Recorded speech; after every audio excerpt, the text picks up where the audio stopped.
Joining us now for World Brief and the review of some of the headlines of today's newspapers from around the world is Adefemi Akinsanya. Adefemi, good morning. Hello, Adefemi, good morning. Can you hear me?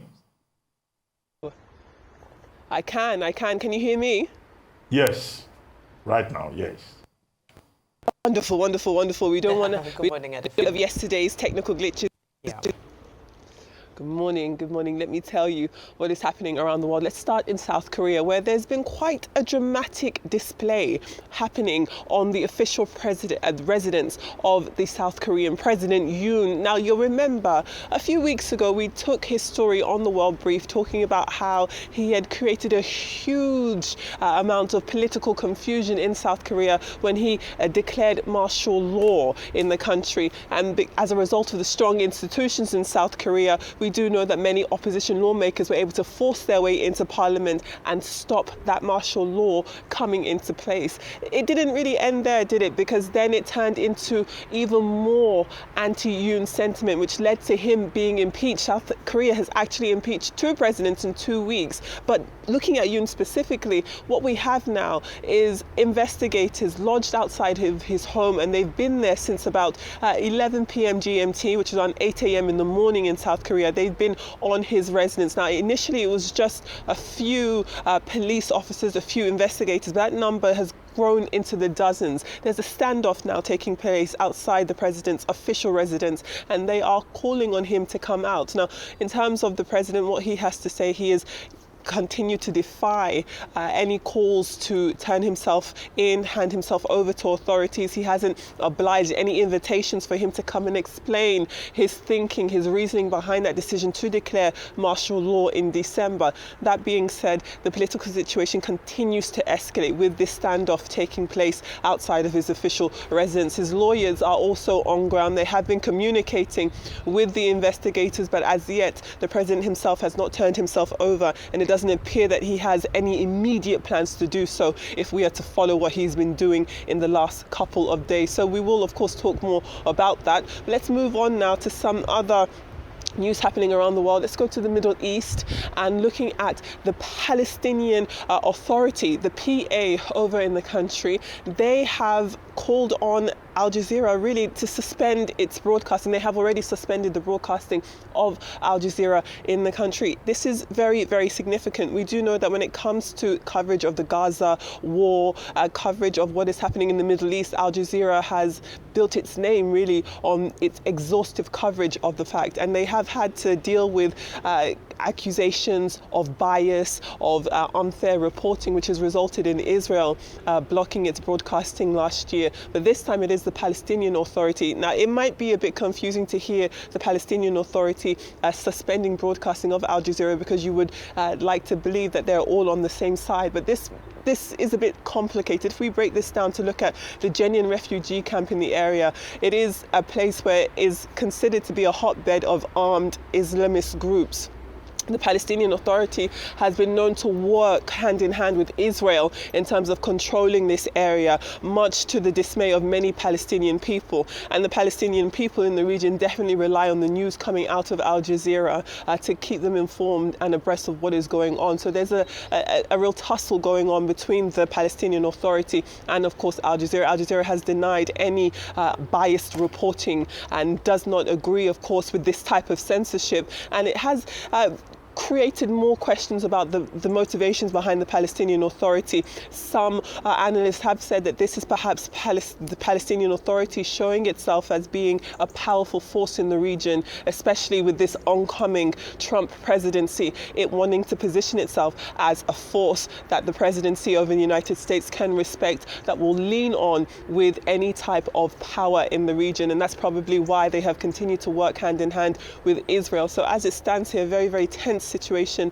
happening in the Middle East, again this time targeting Al Jazeera and its broadcasting, and we will keep our eyes and ears on that issue. I'd love to hear your thoughts on both of these stories, what we're seeing in South Korea and what we're seeing in the Middle East, before we go on to the papers this morning. All right, Adefemi, to South Korea, where, you know, what's happening there is so dramatic and unpredictable. And of course, the investigators are said to have been unable, to arrest him because, according to the constitution of that country, they are not allowed to enforce an arrest in a place that may hold state secrets. So for as long as he's inside his presidential villa, he's fine. And he said he hasn't left the house in almost 1 week. So he knows that at least, you know, as long as he's on that soil, he's got a relative level of immunity. But what caught my attention as I read more about this story, Adefemi, was the fact that his supporters who are outside the presidential villa are not just carrying South Korean flags, but they're also holding American flags. So, you know, I had to ask myself, what's going on, you know, because as I read further, they said some were even chanting that, you know, Trump is their savior, Trump is going to come and help them. And so as I read into the context about this, I began to understand that, you know, the ties between South Korea and the United States, especially the relationship between Yoon Suk-yeol himself and the United States, are extremely tight.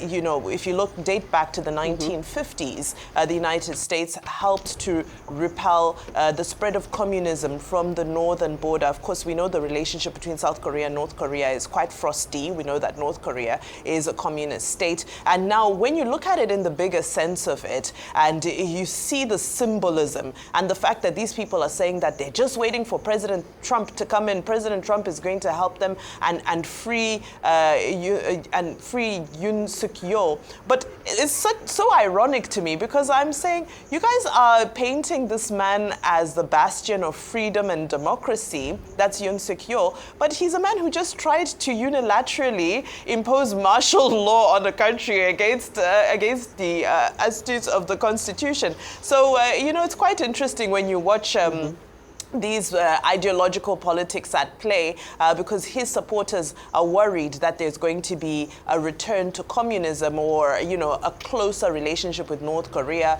or Russia and China as well. However, of course, this current president, of course, there's been a number of people impeached, but the current person in power is saying that he's going to maintain that U.S. cooperation. So I'm quite interested to see how it will play out. And of course, we all know that President-elect Donald Trump is a wild card. So I'm also quite anxious to see what his response to this particular situation will be when he is inaugurated later in the month. Okay, the connection with American politics is President Yoon's supporters showing up after first 20 police officials showed up at the presidential residence. The number immediately later increased to 80. The supporters were saying, "Stop the steal, which is a phrase that they borrowed from President Donald Trump, who was saying that the last election in 2017 in the 2020 in the United States was stolen from him. So they were also saying, "Stop the steal." Now, what is the connection? The connection was that in April, there were parliamentary elections in South Korea. And those parliamentary elections, you know, the opposition won by a landslide. Now creating a situation whereby President Yoon, despite the fact that he became president, could not function as president. Everything he took to the parliament was shut down by the Democratic Party and its allies. So in early December, he got so frustrated, he declared a martial law. So his supporters are now saying, look, how can a president not function? However, events developed quickly from the first week of December to the end of the year. First, you know, the martial law that went on for 8 hours did not work. 2, there was an attempt to impeach him. It didn't work because the opposition members could not get the number of 200 that was required. At the second attempt, they succeeded. They impeached him. So the best they've achieved is to suspend him and strip him of presidential powers. But that decision of the South Korean parliament will have to be ratified by the Constitutional Court. That has not happened. So he still has a military unit protecting him. He's still in the presidential residence, even if he doesn't have powers. So yesterday, this week, a court granted a bench warrant to arrest him. Now his own party, the same party that at a point turned against him, the People's Powers Party, the People Power Party, PPP, now says, no, you cannot remove him. The Democratic Party, led by the leading the opposition, says the presidential security should do their work. The presidential security team protecting President Yoon is called the PSS. Now, you had that standoff yesterday. Now, they couldn't succeed. The Corruption Investigation Office, by this morning, is now saying, well, it looks like it's impossible to arrest President Yoon. The bench warrant is effective till the 6th of January. If they don't arrest him before then, they will have to apply for another court warrant to arrest him. That is the situation we have in South Korea at the moment, in addition to other recent developments, plane crash and turmoil on the streets of South Korea. Now, as for the West Bank was a major issue in the 1967 Six-Day Arab War. It was in 1967 that Israel seized parts of the West Bank from Jordan and from the Palestinians. Now, the main issue about the West Bank is that the Palestinians believe that the West Bank, which is the larger territory, and the Gaza Strip belong to them because that's the state of Palestine in their own reckoning. And the Israelis think that it's their ancestral homeland, particularly the right-wing Israelis. Now, Israel, has occupied territories in the West Bank. In 1995, we had the Oslo Accord, which divided the West Bank into 3 territories. Part A, Part B, controlled by the Palestinian Authority, and the Part C, with 250 settlements, controlled by the Israelis. But the Israelis are trying to grab more. And this is where Al Jazeera has found itself. Al Jazeera, as a broadcaster, has just found itself in the midst of conflict, regional conflict in that part of the Middle East. Now, what does this tell us about the harassment of journalists, about the danger that we face as journalists in discharging our responsibilities? In 2022, some Al Jazeera journalists died. Abu Akleh. And the Israeli Defense Forces Abu Akleh, didn't deny responsibility. And in fact, in May last year, the Israeli Ministry of Communications said that Al Jazeera should get out of the West Bank because it was pro-Hamas and pro-Hezbollah. In September, Israel raided Al Jazeera offices in Ramallah, even in the Palestinian territory in the West Bank. They told them to get out.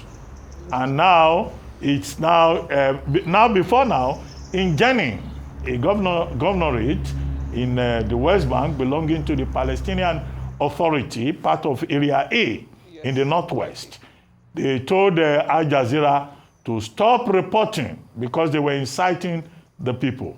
And now, Palestinian Authority has extended that to the entire West Bank. So what we see here, simply, is about the travails of the media in conflict situations. Al Jazeera is saying, well, we are reporting the truth. We are non-aligned. We are, being victimized. And the Committee to Protect Journalists, CPJ, which is an international body, has always talked about how journalists are victims in situations of conflict.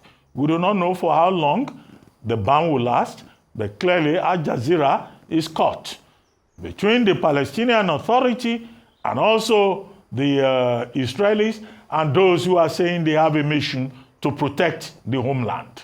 So the occupational hazard that journalists face when they are reporting from conflict situations. But I think the residual point that we should make is about free speech. It's about the truth being known, about the world, supporting free expression, and that countries or power systems that oppose the work of journalists will never succeed because journalists will continue to do their work.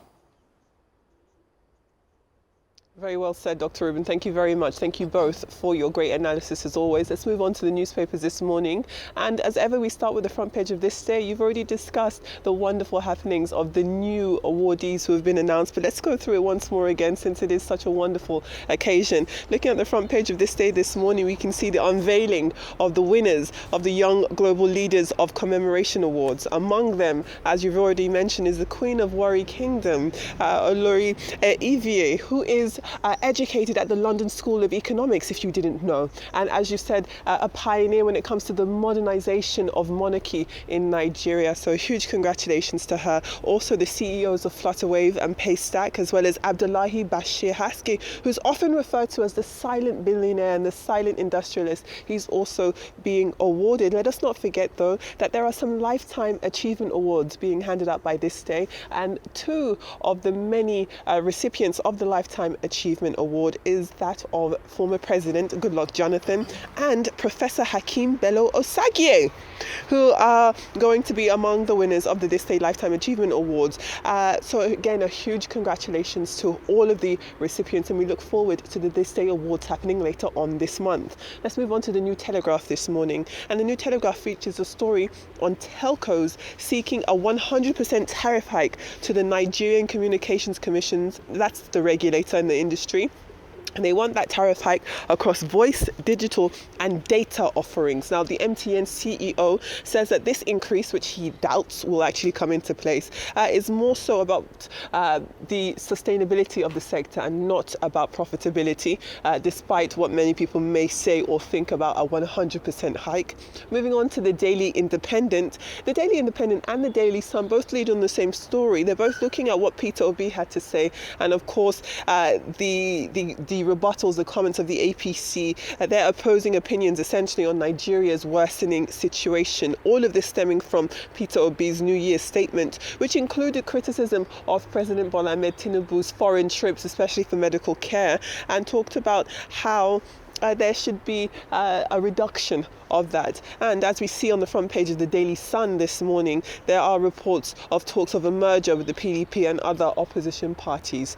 Moving on to the Punch this morning, and the Punch leads with the handling of federal allocations by state governments under scrutiny from the Nigeria Labour Congress. Now, opposition parties also, as well as economists and 36 state governors, have been able to receive a combined allocation of 5.22 trillion, that's trillion with a T, in 2024. Now, this scrutiny comes as President Bola Ahmed Tinubu, in his New Year's address, emphasized the critical role of state governors in driving Nigeria's development and prosperity, claiming that this accounts for why 65% of federation accounts go to the states. With so much talk about President Tinubu and his reforms, let's take a look at the front page of The Guardian this morning, and it leads with Nigerians longing for the rewards of these economic reforms to materialize and trickle down to them. Moving on to African papers now, let's go to the Citizen of South Africa this morning, and the Citizen leads with the news of the Water and Sanitation Minister in the country, Pemi Majodina, who is threatening to bring criminal charges against those municipalities guilty of allowing filthy sewage water to pollute rivers, dams, and even the sea. It's not clear how the charges will be brought about, since these are towns and cities. These things are entities essentially, and not individuals. But there is hope, especially with the writers of this article, that she does follow through. And then from South Africa to Kenya, let's take a look at the Daily Nation this morning, and it looks again at the unexplained disappearances of Kenyans. 82 people have been abducted in the country since June 2024. Coming over now to the United Kingdom, let's take a look at the Times this morning, and it has news of New Orleans terror suspect Shamsuddin Jabbar, who had reportedly originally planned to kill his own family. As we mentioned yesterday, he is a twice married, twice divorced father of 3, and according to reports, he was initially planning on killing his own family, but changed his mind when he realized that killing his own family wouldn't garner international attention. Instead, as we know, he is believed to have driven his car, a pickup truck, at high speed along Bourbon Street, a densely populated area with many people walking on foot, and killed 14 people people, 36 others were injured. Harrowing news. You know, when we discussed this yesterday, the FBI were suggesting that there was a possibility that he may have not acted alone, but they've since walked that back and say that they now believe that Shamsuddin Jabbar acted alone in this awful terror attack. Moving on to the Daily Express this morning, and the Daily Express has comments from Conservative Party leader Kemi Badenoch, and she's joined the likes of Elon Musk, who just can't help but put himself in the international affairs of different countries. And he says that essentially both of them are speaking with one voice when it comes to demanding a national inquiry into the rape gang scandal which took place. It's a historical sex abuse case in the United Kingdom, and they've called for a public inquiry. This is as the current government of the day under Labour leadership chose not to lead a public inquiry into historical sex abuse in Oldham. Those are your newspapers from around the world, Nigeria, the African continent and the United Kingdom. I'd love to hear your thoughts. All right, Adefemi, very quickly, I'll start with the Punch newspaper, which is leading with Labour scoring the governor's low. I mean, this is not news. Even when we saw the president, he very politely admonished them and said, you have the power, you own the land. Where the food, when we're looking at the case of food security, you own the land. What's happening with agriculture? And that's what the NLC is saying, that, you know, we're neglecting agriculture. Infrastructure, I think, is probably the only thing that's happening, but still not at the scale that we want to see it. But Adefemi, it's a sad state of affairs, because you have the FAC has increased by over 40%, I believe it is, but we're still not seeing that translating into anything tangible in the majority of states. It's just a few isolated states that we see and we say, okay, there's progress happening in these places. And beyond that, they're still going and they're borrowing, and, you know, they're getting their states deeper and deeper into debt. But we're seeing little innovation, little attempt to attract investment, or, you know, to create new revenue streams for the states and for their people, and to create sources of employment. So honestly, the governors are having it way too easy, and I hope this year we will take a closer look at the sub-nationals, scrutinize them a lot more. We're not going to exonerate the center, the federal government, from their own share of the responsibility, but I think the governors have been getting off too easy. Now, very quickly to South Africa, the Citizen, very quickly just look at the front page of the Citizen, which actually, I know you took the story on the water, but to me it's the image that really stands out. Why is this image powerful? This is Camps Bay Beach in Cape Town, and this beach is known to be predominantly Caucasian, no matter the time of day. If, especially during the festive period, when people of color, black people, try to go to this beach, there's been several occasions where there have been racial conflicts, and you know, so many incidents have taken place. So to see Camps Bay during the holidays looking filled with melanin is a cultural revolution in Cape Town. So I just want to end on that note to say, you know, South Africans, well done, you're doing well. Take your land back. Okay, two quick things. First, let me return to the, this day list of global young leaders. And you mentioned, you singled out Oloria Tuashe III. And I would just like to make some very quick comments about her. Now, she runs what she calls Elevate Africa, which is, a regular program that she organizes. And with Elevate Africa, what she does is to encourage women to support women. And I think that that is a very important thing. Many years ago, I helped to co-write, the manifesto of women in Nigeria. And one of the things we discovered down the years, is that women don't support women enough in this Nigeria. And to have one woman, 38 years old, I think she's 38 years old, saying to women that you have to support one another, and creating platforms to recognize women who support other women and promote other women, I think that in itself is very important.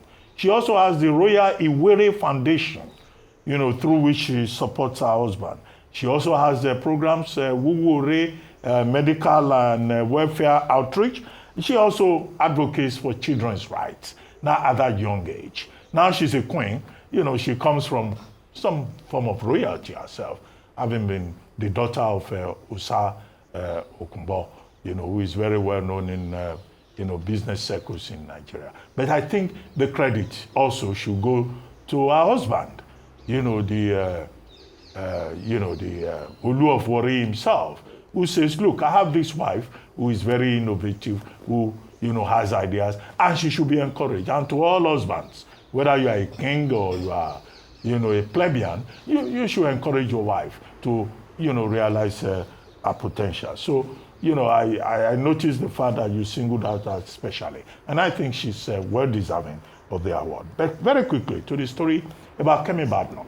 Now, Kemi Badenoch, Conservative Party leader, is also echoing Elon Musk, who says that the old Adam killings, rape gangs, issue should be investigated.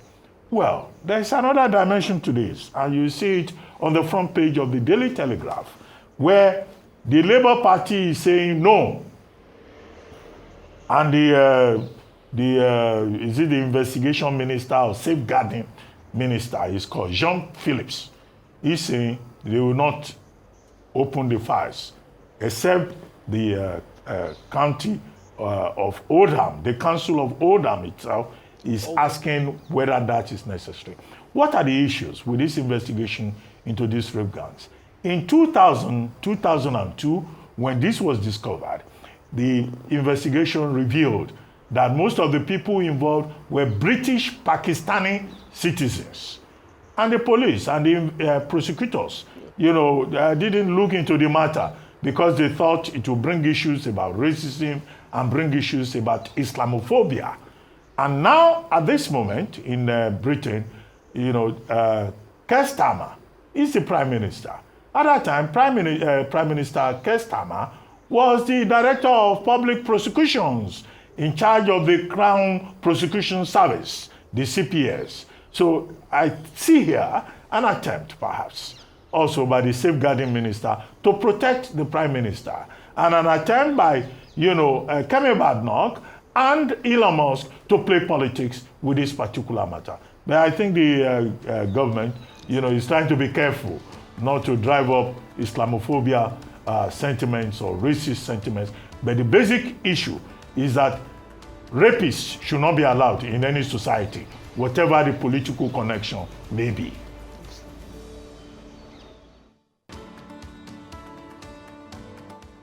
Well, thank you very much, Adefemi Akinsanya. I see you are coping better with the cold today. Wait till weekend when it is -5 centigrade.